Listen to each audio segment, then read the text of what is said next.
오늘은 열왕기상 11장 9절에서 13절의 말씀을 가지고요, 솔로몬 왕의 생애와 교훈, 이런 제목으로 함께 우리 하나님 말씀을 상고하려고 합니다. 이스라엘 백성들은요, 하나님이 약속하신 젖과 꿀이 흐르는 가나안 땅을 향해서 출애굽의 여정을 시작해요.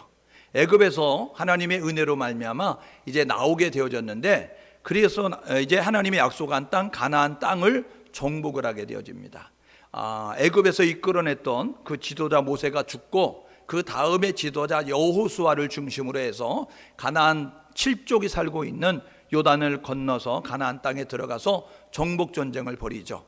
중부지방으로 들어와서 정복하고 여리고성과 아이성을 함락한 다음에 남쪽으로 내려와서 예루살렘 성을 중심으로 한 그 이제 주변 이제 그 군주들을 다 물리치고 북쪽을 향해서 올라가서 약 31명의 군주들이 있는 그 북쪽에 그러한 이제 땅을 정복을 하게 되어집니다. 완전히 정복은 안 됐지만 대부분 정복이 됐어요. 그래가지고 12지파로 이루어져 있으니까 이 12지파로 이루어진 그 이스라엘 백성들에게 요단의 2지파 반, 요단 동편의 2지파 반, 그리고 요단 서편의 9지파 반, 12지파에게 많은 인구가 있으면 많은 인구대로, 적은 인구가 있으면 적은 인구대로 땅을 분배해서 동서남북 경계를 나누어서 제비 뽑아서 주게 되어졌어요.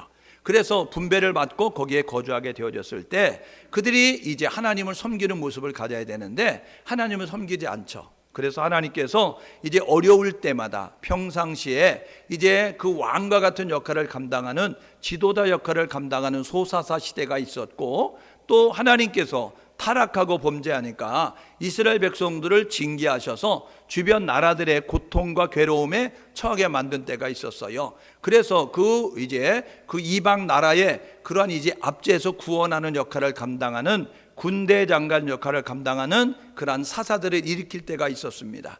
그래서 그런 이제 역할을 감당했던 사사들을 대사사라고 이야기하는데, 사사기에는 12명의 사사가 있어요. 나누게 되어지면 소사사가 6명, 대사사가 6명, 이렇게 이야기를 할 수 있습니다.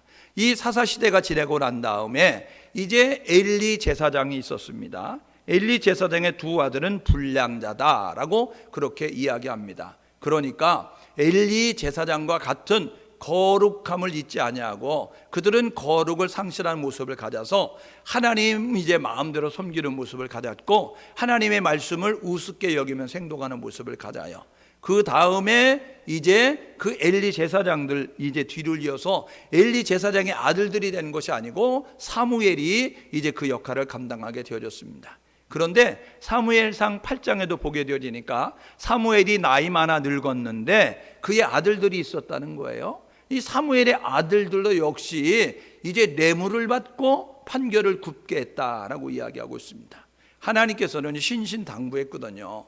야, 뇌물 받지 마라. 뇌물 받으면 너희들이 판결을 굽게 만드니까 유죄도 문제를 만들어주고 죄가 없는 사람도 유죄, 죄가 있는 것처럼 판결하게 되니까 뇌물 받지 마, 하나님이 말씀하셨는데 이 신앙교육이 안 되어지니까 사무엘의 아들들이 뇌물을 받고 판결을 굽게 했다. 그래서 이스라엘 백성들이요 찾아와서 이렇게 이야기하는 거예요. 우리에게 왕을 세워주십시오. 당신은 나이가 많아 늙고 우리가 따를 만한 지도자가 없으니 우리 주변 나라에 보니까 왕의 제도가 있습니다. 우리도 왕을 세워주십시오. 8장 5절에 그렇게 이야기하는 거예요. 그래서 모든 나라와 같이 왕을 세워주세요 해서 왕이 세워졌습니다. 사울 왕과 다윗 왕과 솔로몬 왕이 뒤를 이어서 왕이 이제 치리하는 시대가 되어졌어요. 이것을 이제 통일 왕국 시대다라고 말씀을 드릴 수 있어요. 그래서 이 통일 왕국 시대는 사울 왕이 40년, 다윗 왕이 40년, 솔로몬 왕이 40년, 120년 동안 이렇게 통일 왕국의 시대가 되어집니다. 다음 주일 말씀드리지만요, 솔로몬이 죽고 난 다음에 이 나라가 둘로 쪼개지게 되는데 12지파였는데 북이스라엘은 10지파. 그래서 오늘 읽었던 말씀 보니까 내 신하에게 줄 거야 하나님이 말씀하셨어요. 그래서 솔로몬의 신하 여로보암이 북이스라엘을 건설하게 되어지고요. 그리고 남유다는 솔로몬의 아들 르호보암이라고 하는 그 아들을 통하여서 한 지파, 유다 지파 빼놓고 베냐민 지파, 요 한 지파와 함께 남유다를 이제 건설하는 그런 모습을 가지고 분열 왕국이 되는 것을 이제 우리가 보게 되어집니다. 통일 왕국 시대는요 120년입니다. 이 사울 왕을 다루고 있는 성경책이 어디냐? 40년 왕이 있었는데 사무엘상 9장에서 31장까지가 사울 왕에 대해서 이야기를 하고 있어요. 15장에서 이제 하나님의 버림을 받게 되어지고 16장에 다윗이 부음을 받지만 아직까지도 왕으로 행세하고 있는 사울 왕이에요. 그래서 이 사울 왕의 측근에서 수금을 타면서 그러면서 사울 왕을 보좌하고 있었던 이 다윗은 이 악신이 들었던 악령에 사로잡힌 이 사울 왕의 칼날을 피하여서 도망다니는 신세가 되어집니다. 31장에 사울 왕이 블레셋과의 전투에서 길보산에서 전사를 하게 되어집니다. 3명의 아들과 함께 죽임을 당하게 되어지는데 이 죽임을 당할 때까지 도망다니는 모습을 가져요. 이게 사무엘상 9장에서 31장까지 내용. 그 다음에 사무엘하 1장에서 사무엘하는 24장까지 이루어졌는데 이 사무엘하 전체는 다윗 왕에 대해서 이야기하고 있습니다. 이 다윗이 이렇게 한 지붕 두 가족의 왕처럼 한 나라에 두 왕이 있게 되는 모습을 가지고 출발하게 되는데 유다 지파의 왕이 됐다가 이제는 이스라엘 전체의 왕이 돼서 이 나라를 치리했다라고 이야기하는 내용이 사무엘하 1장에서 24장까지 내용이에요. 이것을 여러분들이 또 이제 유대인의 관점으로 포로 귀환한 다음에 우리 민족이 대단한 민족이야, 이것을 후대의 역사 교육을 가르치기 위해서 쓴 역대상에 보게 되어지면 역대상은 1장에서 29장까지 이루어져 있는데 이 역대상 전체는 다윗에 대해서 이야기하고 있습니다. 그리고 난 다음에 이 다윗의 아들 솔로몬이 왕이 되잖아요. 솔로몬의 왕의 시대를 다스리고 있는 이 다루고 있는 성경책의 범위가 뭐냐면 열왕기상 1장에서 11장까지 내용이에요. 그런데 이 솔로몬의 왕에 대해서 소개하고 있는 내용이 있는데 그것은 역대하 1장에서 9장까지 보게 되어지면 이 열왕기상 1장에서 11장에 나오는 내용들이 중복돼서 소개하지만 또 빠져야 될 부분은 빠져 있어요. 그러니까 말하고 싶지 않은 약간 부끄러운 내용들은 이제 슬쩍슬쩍 빼먹고 다루고 있는 내용이 역대하 1장에서 9장까지 내용에 보게 되어지면 있다는 것입니다. 그러니까 여러분들이 솔로몬에 대해서 알고 싶으면 열왕기상 1장에서 11장 그리고 역대하 1장에서 9장을 읽어야 솔로몬에 대해서 제대로 아는 그런 모습이 되어질 수 있다는 것입니다. 솔로몬은 뜻은 뭐냐면요, 이제 샬롬, 평강, 평화로움, 이런 뜻을 가지고 있습니다. 통일 왕국의 세 번째 왕이에요. 그래서 이 통일 왕국의 세 번째 왕으로 왕이 되어진 다음에 40년 동안 치리를 하게 되어집니다. 다윗에게는 부인이 여럿이 있었습니다. 그런데 이 지난주에 살펴봤던 것처럼 이 다윗이요 우리아의 아내 밧세바를 자기 부인 삼았어요. 가정을 파괴하는 아주 고약한 사람이었습니다. 그리고 간음죄를 범하고 고의적으로 사람을 죽이는 살인죄를 범한 사람이 다윗이었어요. 그럼에도 불구하고 사도행전 13장 22절에 보니까 내 마음에 합한 사람, 이것은 뭐냐면요 다윗이 회개했기 때문에 그래요. 여러분 사울도요 죄를 범하였어요. 근데 사울은요 하나님이 버림받아버렸다고요. 왜냐하면 사울은 회개하지 않아요. 후회하지.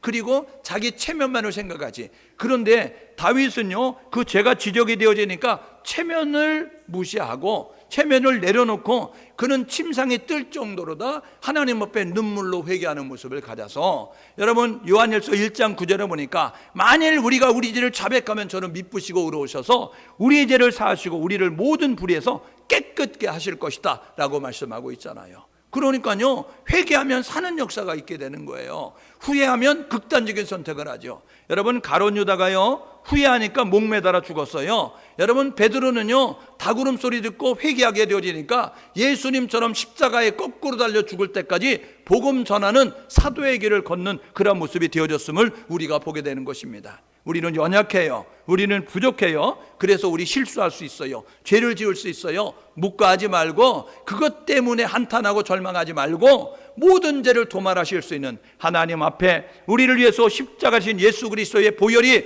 우리의 죄를 맑게 씻으시니까 예수의 이름을 붙잡고 하나님 앞에 나가서 눈물로 회개하셔서 다시 기회를 붙잡을 수 있는 우리 모두가 될 수 있기를 주님의 이름으로 축복합니다. 이 솔로몬은요, 여디디아라는 별명이 있습니다. 여디디아는 뭐냐 하면 하나님의 사랑을 받는 자 라는 뜻을 가지고 있어요. 우리가 다윗의 이름의 뜻이 사랑스러운 자라는 뜻이었잖아요. 그런데 아들을 낳은 다음에 솔로몬이라고 다윗이 지었습니다.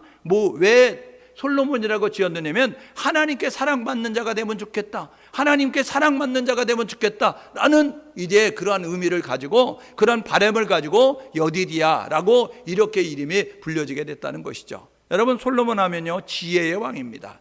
성경에 보니까요, 너의 전에도 이런 지혜를 가진 자가 없을 것이고 너의 후에도 이런 지혜를 가진 자가 없을 것이다.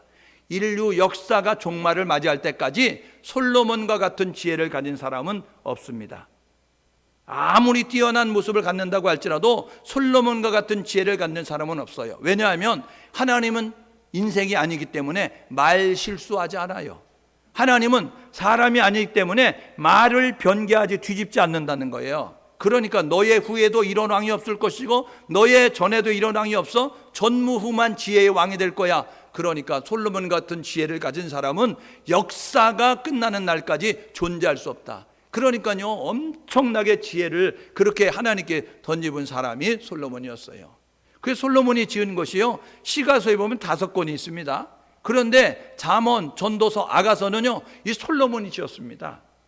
잠언은요 지혜서예요. 지혜서. 그러니까 하나님 앞에 기도해가지고 지혜를 얻어가지고 따끈따끈할 때, 쉽게 이야기하면 영성이 깊었을 때, 그때 쓴 게 잠언입니다. 여러분, 아가서는요 이방 여인과 사랑하면서 그러면서 쓴 게 여러분 아가서거든요. 그러니까요 요거는 솔로몬 중기쯤 썼을 것이다 생각이 되어집니다. 전도서는요 모든 것이 헛되라고 이야기한다고요. 전도서의 주제는 헛됨입니다. 헛되니 모든 것이 헛되도다. 왜냐하면요 다 해봤어요. 부인도 많이도 보고, 그리고 은금 돈이 너무 많고, 그리고 그 명예도 하늘 끝까지 높을 정도로 누려보고, 많은 사람들이 찾아오고 방문하고, 그래서 다 해봤어요. 그런데요 맨 마지막에 솔로몬이 고백하는 것은 뭐냐면 모든 게 부질없는 짓이야. 야, 많이 가져봐도, 부인을 많이도 봐도, 땅이 넓어봐도, 그리고 돈이 많아봐도 다 부질없어. 그래가지고 전도서 12장 13절 14절에 결론으로 이야기하는 내용이 이렇게 이야기합니다. 사람의 본분은 이거야. 사람은 이렇게 살아야 돼. 사람은 이렇게 사는 게 사람다운 거야 라고 하면서 하나님을 경외하고 그 말씀을 지켜 따라 살아라 라고 이야기하는 거예요. 여러분, 오늘 저와 여러분 모두가 이 솔로몬이 다 해보고 결론적으로 하나님 경외하고 그 말씀을 지켜 살아가는 것이 사람이 마땅히 살아야 될 인간의 도리이고 인간의 그런 삶의 자세이니까 그렇게 살아라 라고 말씀하셨으니까, 저와 여러분 모두가 하나님을 경외하고 하나님을 두렵고 떨리는 마음으로 예배하면서 하나님을 의식하며 살아가시고 하나님의 말씀대로 순종하며 사는 우리 모두가 될 수 있기를 주님의 이름으로 축복합니다. 그래서 솔로몬은요, 이 솔로몬 사후에 솔로몬 죽고 난 다음에 나라가 반으로 쫙 쪼개지게 되어졌다고요. 여러분, 우리가 계주를 할 때 여러분 릴레이라고 그러잖아요. 여러분 이어달리기를 할 때 여러분 바톤을 잘 넘겨줘야 될 거 아닙니까? 여러분, 사울왕이 다윗에게, 다윗이 솔로몬에게 넘겨줬습니다. 그러면 이 솔로몬이 바톤을 받아가지고 뛰었으면 여러분 그 다음에 주자에게는 여러분 잘 넘겨줘야 될 거 아니에요. 그런데 여러분, 솔로몬이 죽고 난 다음에 나라가 둘로 쪼개졌다니까요. 통일 왕국이 분열 왕국이 되게 되어졌어요. 오늘 본문에 보게 되어지니까 통일 왕국이 분열 왕국이 될 수밖에 없었던 그 일에 대해서 우리에게 이야기를 하고 있습니다. 그래서 통일 왕국이었는데 북이스라엘, 남유다로 나눠지는 그런 모습이 되고 있음을 이제 우리가 보게 되는 것이죠. 여러분, 그래서 사무엘 상하에는요 왕의 책이라고 이야기하는데, 열왕기상도 왕의 책이라고 이야기하는데 왕들의 이런 일대기를 기록을 하고 있어요. 사무엘 상에는 사무엘의 탄생으로부터 다윗의 생애, 사울의 생애, 다윗이 도망다니고 있는 그런 내용들, 그 다음에 사무엘하는 두 왕국, 한 지붕에 두 집안이 살고 있는 것처럼 사울이 죽고 난 다음에 이스보셋이라고 하는 아들이 있었어요. 그런데 그가요, 이 요단 동편으로 건너가서 마하나임이라는 곳에서 이제 이스라엘의 왕이 된다고요. 그리고 이 다윗은 유다 지파 그 중심으로 해서 그곳에서 이제 두 지파와 함께 왕이 되는 모습을 가져서 이제 잠깐 동안은 이제 한 나라에 두 왕이 있게 되는 모습을 갖게 돼요. 그런데 이제 이스보셋을 섬겼던 그 신하가 배신을 하고 다윗에게 넘어와서 이제 이 다윗 왕국이 이제 전체를 다스리는 모습을 갖고 다윗이 다스리는 그러한 이제 다윗 왕국이 되는 것이 사무엘하. 열왕기 상해는 11장까지가 다윗이 죽고 그리고 솔로몬이 왕이 돼서 다루고 있는 내용이 11장까지 내용에 12장에서부터 분열 왕국 시대에서 남북 이제 그 분열 왕국이 되면서 두 왕국이 멸망하는 내용까지. 그래서 열왕기하 17장에서 북이스라엘의 멸망을 당하고 남유다는 열왕기하 마지막 장인 25장에서 남유다가 멸망을 당하여서 포로 시대로 끌려갈 수밖에 없는 그러한 일들이 벌어지는 것을 보게 됩니다. 솔로몬의 사역은 열왕기상 1장에서 11장 그리고 역대하 1장에서 9장까지 있으니까 여러분이 잘 살펴보는 모습이 되면 그렇게 되겠습니다. 솔로몬의 생애는 여러분이 아는 것처럼 왕으로 등극하자마자 그가 한 일이 있습니다. 왕이 되자마자 한 일인데 그건 뭐냐면 1000번제를 드려요. 여러분 이게요, 역대하 1장 5절에 보니까 1000번제, 우리가 착각하고 있는 것인데 1000번의 제사를 드렸다라고 생각하는데 그렇지 않습니다. 역대하 1장 5절에 보게 되면 1000마리의 양을 번제로 드린 거예요. 그러니까 여러분 한 마리 양을 잡아 드린 것이 아니고 1000마리의 양을 잡아서 1000마리의 제물을 가지고 하나님 앞에 제사를 드렸다고요. 제사를 드리면서 하나님 앞에 기도한 목적이 뭔지 아세요? 하나님, 내가 왕이 됐어요. 하나님, 내가 왕이 됐으니까 내가 오랫동안 왕으로 있게 해주세요. 하나님, 내가 왕이 됐으니까 전쟁에서 승승장구하게 해주세요. 하나님, 내가 왕이 됐으니까 대적이 없게 해주세요. 이런 거 구하지 않았습니다. 왕이 되고 난 다음에 그가 하나님 앞에 이제 예배를 드리면서 기도하면서 하나님 앞에 기도의 제목이 있었는데 그게 뭐냐면, 하나님, 나는 작은 아이예요. 하나님, 나는 연약하고 부족합니다. 그런데 하나님, 내가 돌아봐야 될 나라는 어마무시하고요, 그리고 내가 이제 섬겨야 될 백성들은 너무 많아요. 그래서 제가 혹시 실수해서, 제가 혹시 잘못 판단해서 억울한 일을 당하고 그리고 손해를 보는 백성들이 없도록 내게 지혜를 주셔서 내가 나라를 잘 치리할 수 있도록, 백성들을 잘 돌아볼 수 있도록 지혜를 주십시오 하고 하나님 앞에 기도해요. 그래서요, 그 기도가 하나님의 마음을 감동시킨다고요. 그러니까 하나님께서 구하지 않는 부도 주마, 구하지 않는 수도 주마, 구하지 않는 그런 태평도 주마, 그런 모습을 가지고요, 하나님께서요 그에게 엄마무시한 그런 축복을 해주시는 것을 보게 되어집니다. 그가요 왕이 되고 난 다음에 이제 왕이 된 지 4년째 됐을 때 성전을 짓습니다. 하나님의 성전을 지어야 되겠다 하는 모습을 가지고 성전을 지어요. 7년 동안. 그리고 난 다음에 자기가 살 집 왕궁을 짓게 되는데 13년 동안 성전 짓습니다. 여러분, 왕이 된 지 4년째 건축 사업을 시작해가지고 20년 동안 쉼 없이 건축을 했어요. 그리고 난 다음에 성경을 읽게 되면 그걸로 끝났냐? 아니에요. 영토가 확장되면서 그 변방에 그 이제 국경지대에 그 군대들이 주둔할 수 있는 그러한 성들을 건축하는 그 일들을 지속적으로 행하게 되어집니다. 그러다 보니까요, 중단 세금이 부과될 수밖에 없는 거예요. 강제 노역으로 동원되는 사람이 이제 있을 수밖에 없는 거예요. 왜냐하면 내가 짓는 거 아니잖아요. 백성들이 와서 지어야 되니까, 백성들을 데려다가 짓게 되어지니까 강제 노역, 강제 징수 이런 것들로 인하여서 허리가 휠 정도 되는 그런 모습을 가졌어요. 그런데요, 하나님께서 열왕기상 5장 3절에 보니까 다윗 때는 하나님께서 전쟁이 있게 만드셨는데 열왕기상 5장 4절에 보니까 여호와께서 솔로몬에게 사방의 태평을 주심에, 사방의 평화를 주심에 대적도 없고 재앙도 없었더라라고 이야기하고 있어요. 그러니까요, 이 하나님께서 부유함도 주시고 태평성대를 누릴 수 있도록 전무후무한 지혜의 왕이 돼서요, 이 솔로몬과 식사하기 위해서 이 스바 여왕은요, 이제 많은 은금을 가지고 이제 이 솔로몬을 보러 와서, 그래가지고 솔로몬을 보고 난 다음에 돌아갈 때 이렇게 이야기합니다. 소문보다 더합니다 라고 이야기하는 거예요. 제가 왕에 대해서 소문을 들었는데 그 소문이 왕이 뛰어나다고 소문을 들었어요. 그런데 와서 제가 직접 눈으로 보고 왕과 이렇게 대화를 나눠보니까 소문보다, 소문은 약관이에요, 실지가 더 크네요, 정말 더 위대하시고 대단하십니다 하고 칭찬하며 돌아가는 그러한 일이 있게 되었어요. 그런데 사후에 나라가 분열되게 됐습니다. 여러분, 왜 그렇게 됐을까요? 솔로몬의 초기에는 이런 자세를 가지고 있었어요. 왕이 되고 난 다음에 그는요 1000번째 제사를 드리는 그런 모습을 가졌다니까요. 먼저 하나님을 찾아요. 성전을 짓고 난 다음에 그가 한 일이 뭐냐면 먼저 하나님 앞에 기도한다고요. 겸손한 거예요.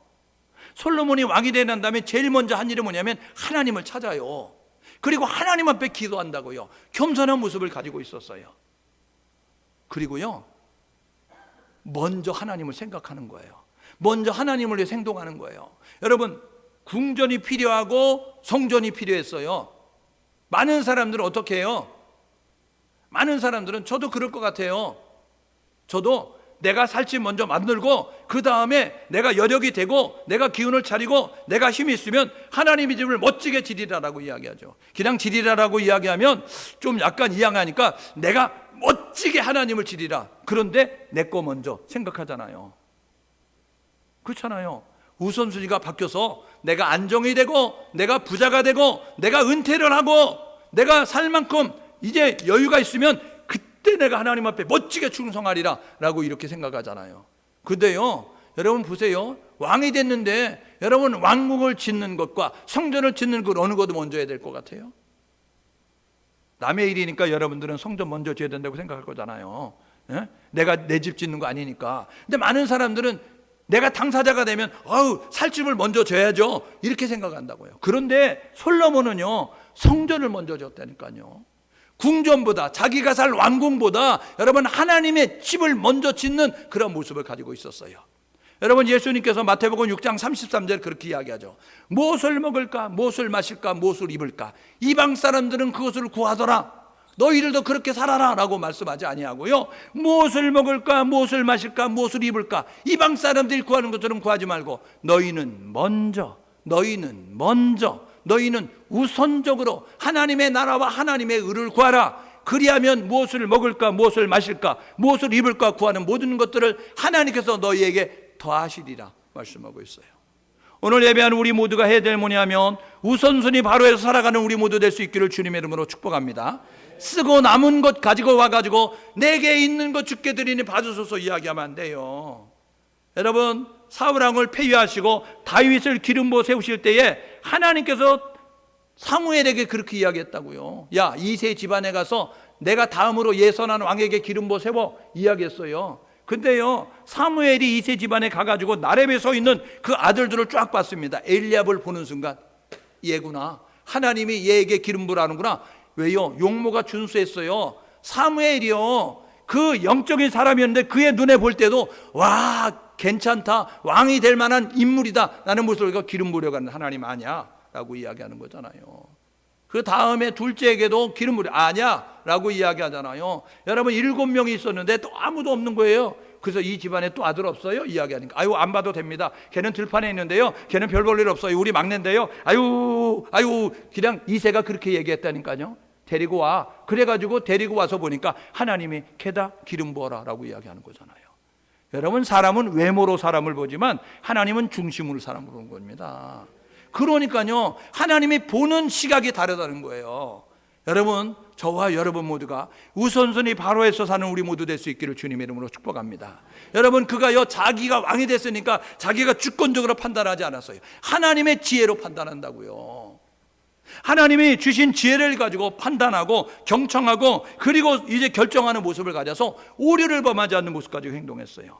여러분, 솔로몬 왕이 된 그 초기에는요 이런 겸손함이 있고 우선순위를 바로 하여 살고 하나님의 지혜를 따라 행동하는 모습을 가지고 있는 하나님이 함께할 수 없는 그런 사람이 되어졌다는 거예요. 여러분 그렇게 쭉 가면 얼마나 좋겠어요. 여러분 그렇게 쭉 가면 얼마나 좋겠어요. 옆 사람에게 서로 얘기해 주세요. 하나님과 함께하는 인생이 됩시다. 여러분 하나님과 동행하는 인생이 돼야 되는 거예요. 근데 보세요, 중기되니까 슬슬 변화됩니다. 어떻게 변화되는지 아세요? 여러분 왕궁도 그리고 건축하고 성전을 건축하고 난 다음에 왕궁도 건축합니다. 하나님의 집은 7년 지었어요. 왕궁은 13년 지어요. 그리고 난 다음에 이 영토가 넓어지게 되니까 그 변방에 군대들이 주둔할 그 성들을 지으면서 그러면서 국경의 성들을 건축하게 되어집니다.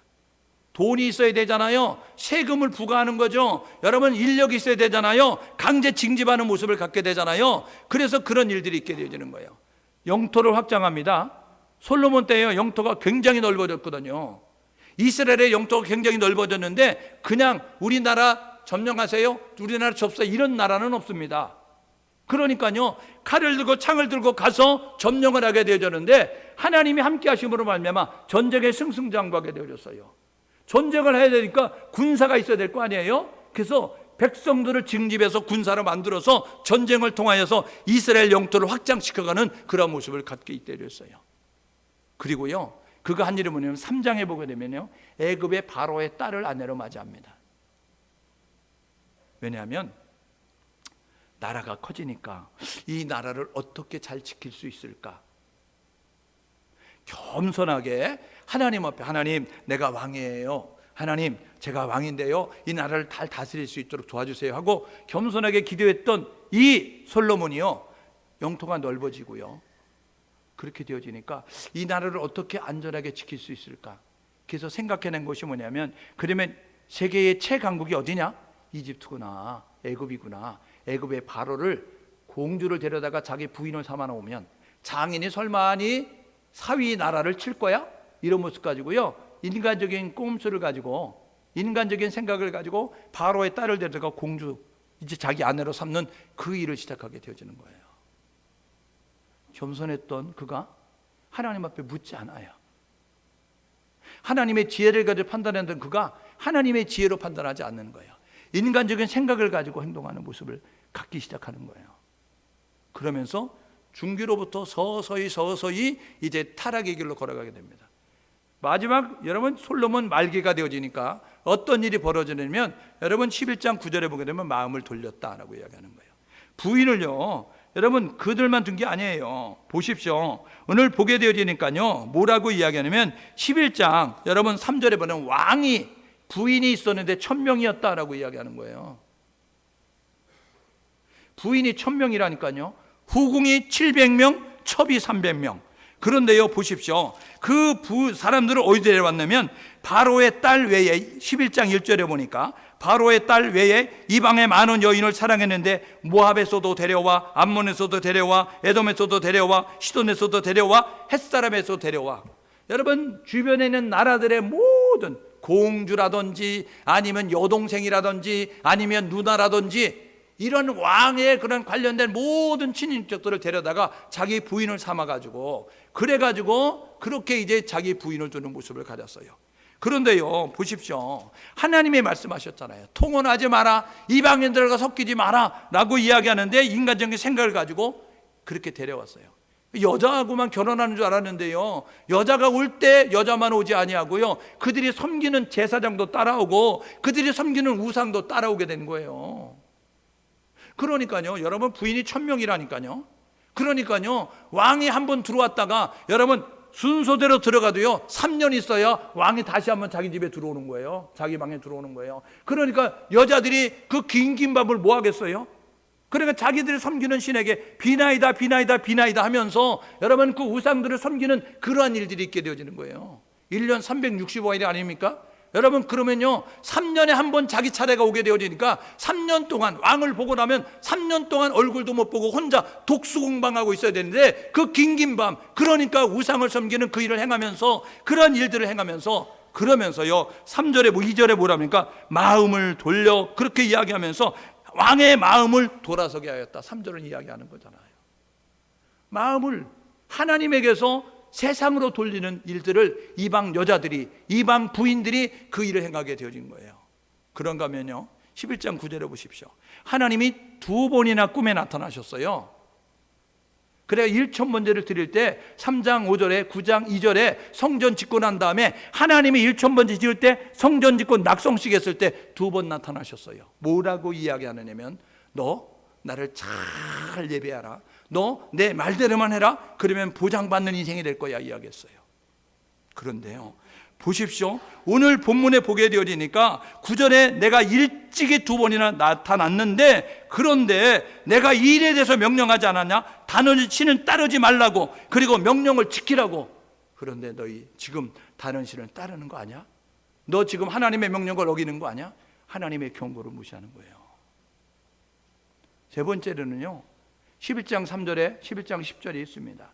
부인 1000명이라 그랬잖아요. 여러분 신명기 17장 17절에 보게 되면 신명기 17장 14절에서 20절은요, 왕이 될 사람은 이런 자세를 가지고 왕이 돼서 살아라 라고 이야기합니다. 그러면서요, 왕이 되는 사람은 이런 일을 행해야 되는데, 그 사람들은요, 병마를 많이 두지 마라, 무기를 의지하지 말라는 거예요. 하나님을 의지하라는 거예요. 은금을 많이 쌓아두지 마라, 하나님이 이렇게 말씀하셨어요. 부인을 많이 두지 마라 라고 이야기한다고요. 그러면서요, 뭐라고 이야기하면 하나님의 말씀을 곁에 두고 그 말씀을 읽으면서 그 말씀대로 준행하라 라고 이야기했다고요. 부인 많이 두지 마, 하나님 말씀하셨는데, 왕이 된 솔로몬이 하는 것은 부인 1000명 두는 거예요. 불순종하는 거죠. 하나님 말씀을 어기는 거예요. 네 번째로는요, 그가 우상을 섬기는 거예요. 5절에 10절에 보십시오. 시돈 사람 여신 아스다롯을 따르고 암몬 사람 가증한 밀곰을 따릅니다. 여러분, 부인들이 그 신전을 만들어 놓고 섬기니까 그 남편이 돼가지고 가가지고 어이 뭐 하는가? 그러다가 아이고 지금 제사 드리고 있으니까 아이고 그래? 그러면서 앉아있는 모습을 가지고요, 밀곰, 아스타롯, 바알, 여러분 이게 아세라, 이런 것들 섬기는 모습을 가져서 하나님 대신 우상 섬기는 모습을 가지고 있었음을 우리가 보게 되는 거죠. 오늘 이 하나님의 징계가 그에게 임하는 거예요. 14절에서 이제 36절까지 말씀을 보게 되면 하나님께서 이렇게 말씀하신다고요. 기회를 주시는 거예요.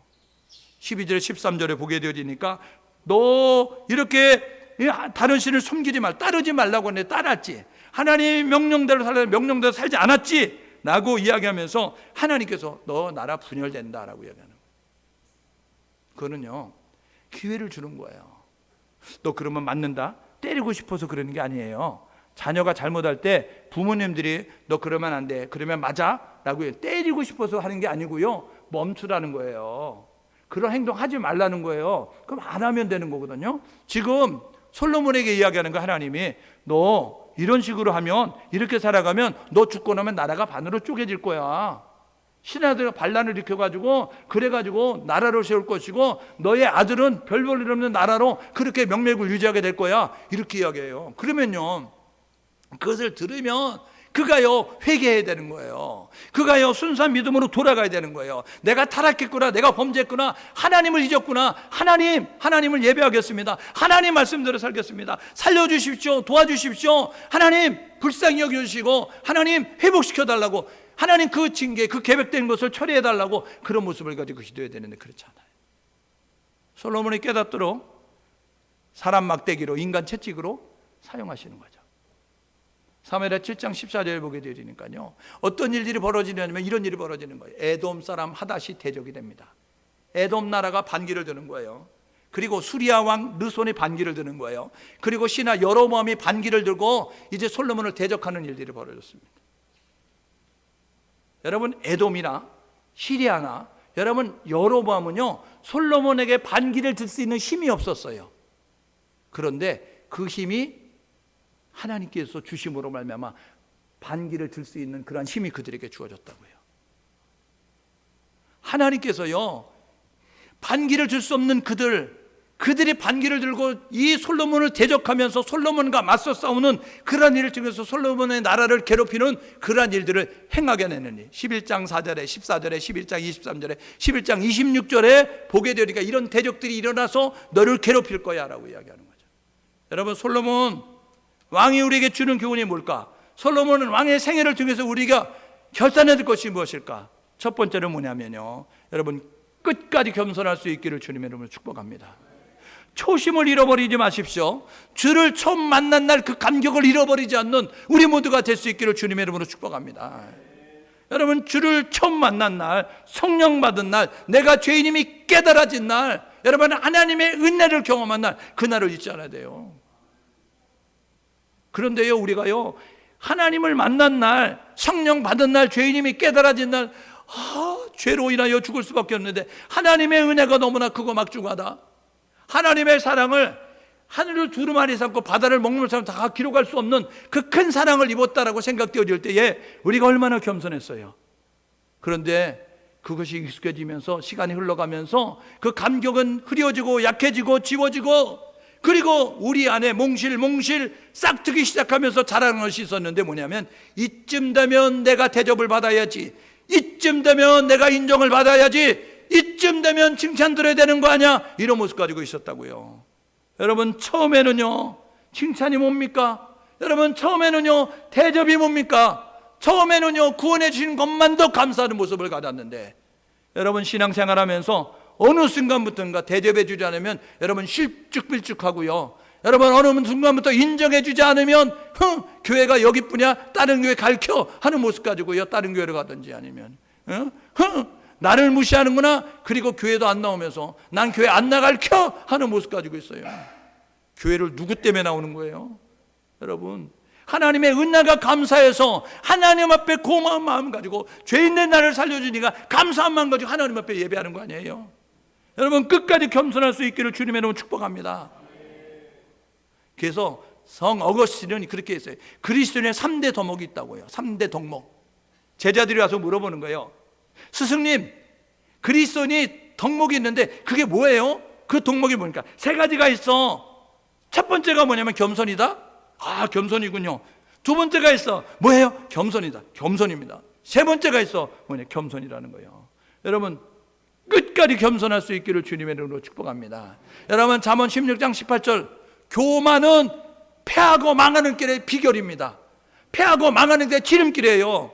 그러니까 저와 여러분들과 아주 망하고 싶으면 교만하시고, 아주 여러분 승리하는 자가 아니고 실패하고 패배하는 자로 살아가려면 여러분 교만하면 된다는 사실 기억하셔서, 날마다 하나님의 은혜에 감사 감격해서, 하나님의 은혜가는 살 수 없네, 하나님의 은혜가는 살 수 없네, 하나님의 은혜로 이 자리에 있는 것이고, 하나님의 은혜로 자녀가 된 것이고, 하나님의 은혜로 지내온 것이라고 하나님의 은혜를 감사하는, 하나님을 찬양하는 우리 모두 될 수 있기를 주님의 이름으로 축복합니다. 두 번째로요, 우상 숭배하면 안 된다고요. 우상은요 깎아 맞는 것만 우상이 아니에요. 우상은 뭐냐면 하나님보다 좋아하는 게 우상이라고요. 자식이 하나님보다 앞서면 그게 우상입니다. 남편이 앞서면 그게 우상이에요. 여러분, 부인이 앞서면 그게 우상이라고요. 여러분, 건강이 앞서면 그게 우상이라고요. 건강을 지켜야 돼. 그래가지고 주일날 산행한다고, 주일날 골프하러 간다고, 여러분 주일을 안 지키면 그게 우상이라고요. 아유, 나는 우상이 없어요. 뭐 내가 뭘 섬기나요? 여러분, 뭘 깎아 만들어서 부어 만들어 섬기는 게 아니고요, 내가 하나님보다 사랑하고 하나님보다 좋아하고 하나님보다 앞서면 우상인 겁니다. 하나님을 제일주의로, 하나님을 우선주의로 섬길 수 있는 우리 모두 될 수 있기를 주님의 이름으로 축복합니다. 우상을 섬기면 안 돼요. 하나님은요 우상을 섬기는 자를 싫어하고 우상을 섬기는 자에게 진노하셔서 징계하시니까 저와 여러분 모두가, 여러분 물질 사랑하지 마세요. 여러분 건강 사랑하지 마세요. 여러분 세상의 명예 사랑하지 말고, 세상에 있는 것들 사랑하지 말고 하나님만 사랑하는 우리 모두 될 수 있기를 주님의 이름으로 축복합니다. 세 번째로요, 인간적인 방법벌이라고요.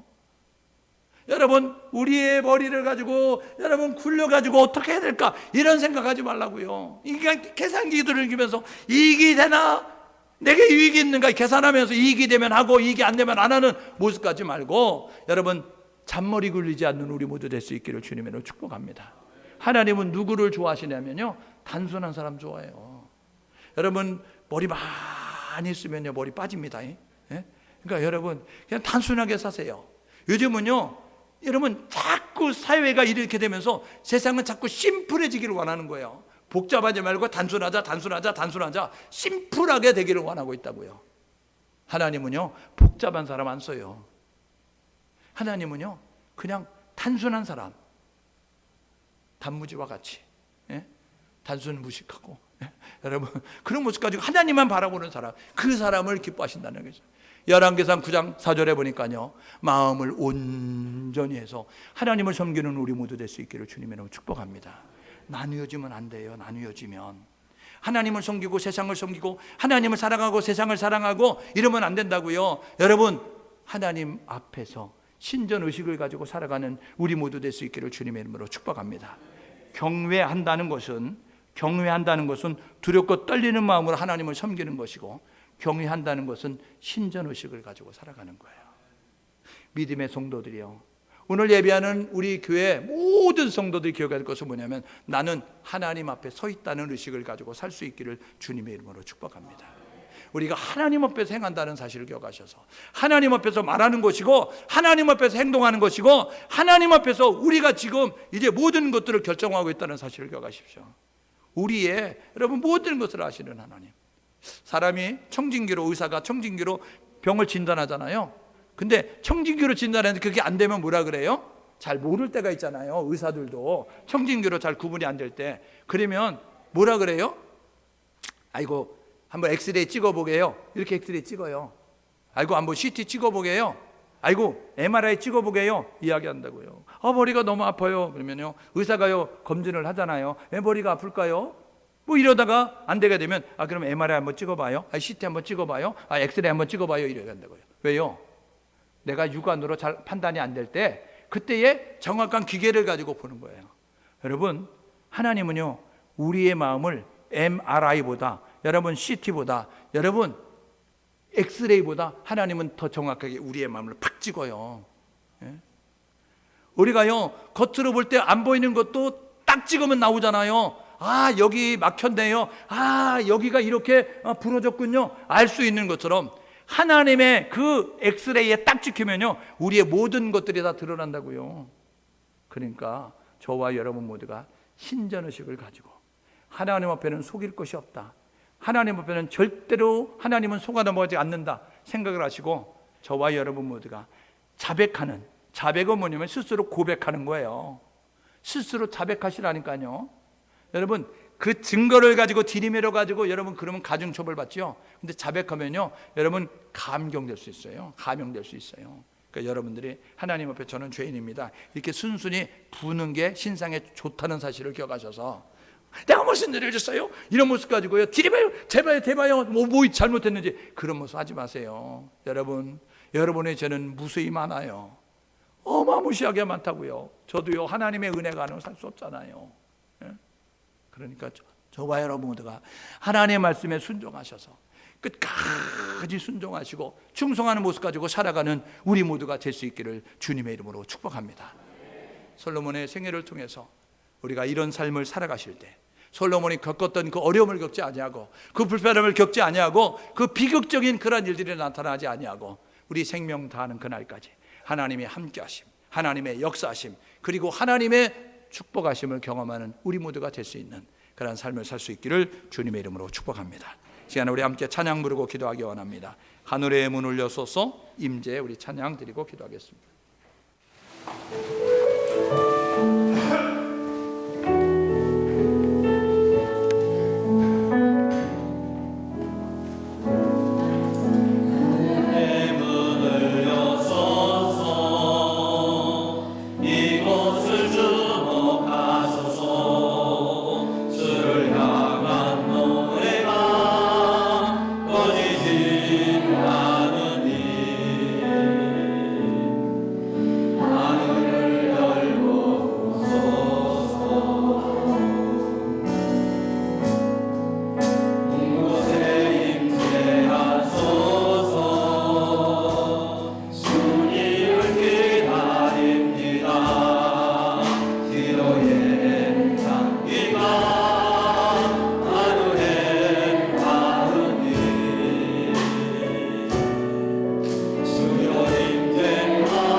함께 마음을 모두 기도하기 원합니다.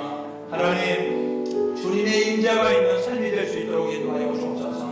우리가 드리는 예배 가운데 주님 임재하시고 우리의 삶의 현장에 주님 임재하셔서 주와 동행하는 모습 가지고 살아갈 수 있도록 하나님 인도하여 주옵소서. 하나님, 주님과 동행하는 모습 가지고 주님의 임재가 있는 그런 예배를 드리며 살아야 되는데 어느 순간부터인가 내가 주님보다 말씀보다 기도보다 성령보다 앞서서 나아갈 때가 너무나 많습니다.